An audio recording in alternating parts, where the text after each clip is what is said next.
এ এটা স্বাভাৱিক সংখ্যাৰ সংহতি যিটো x <= 10 আৰু phi দিয়া আছে আমাৰ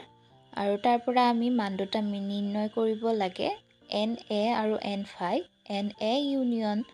phi আৰু a ইণ্টাৰছেকশ্যন phi প্ৰথমে আমি সংহতিটো লিখি ল'ম যিটো আমাৰ দিয়া আছে a = x such that x belongs to n আৰু x <= 10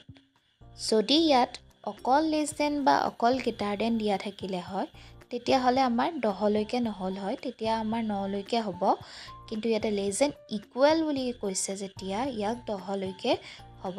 এতিয়া যদি আমি মৌলবোৰ লিখি চাওঁ স্বাভাৱিক সংখ্যাবোৰ সদায় 1 ৰ পৰা ষ্টাৰ্ট হয় 1 ৰ পৰা এতিয়া 1 2 3 4 5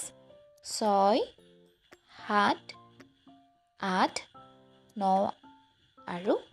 10 এতিয়া প্ৰথমটো কুৱেশ্যনৰ এনসাৰটো হ'ব na নাম্বাৰছ অফ এলিমেণ্ট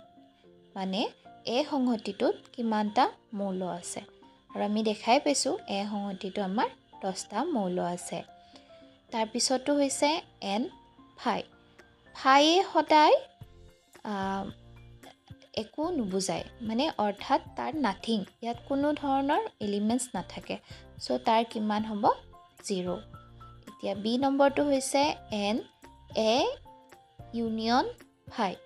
ইউনিয়নে সদায় আমাৰ গোটেই দুটা সংহতিৰ মাজত যিমানবোৰ এলিমেণ্টছ আছে সেই গোটেইবোৰকে বুজায় যিহেতু a আৰু phi মাজত আমি দেখিছোঁ যে a এলিমেণ্টছটো 10টা আছে আৰু phi মানে নাথিং যিহেতু 0 সো আমাৰ উত্তৰটো হ'ব 10 তাৰ পিছৰ সংহতিটো দিয়া আছে n a ইণ্টাৰছেকশ্যন phi ইণ্টাৰছেকশ্যনে সদায় উমৈহতীয়া বা কমনটো বুজায় দুটা সংহতিৰ মাজৰ উমৈহতীয়া এলিমেণ্টছবোৰ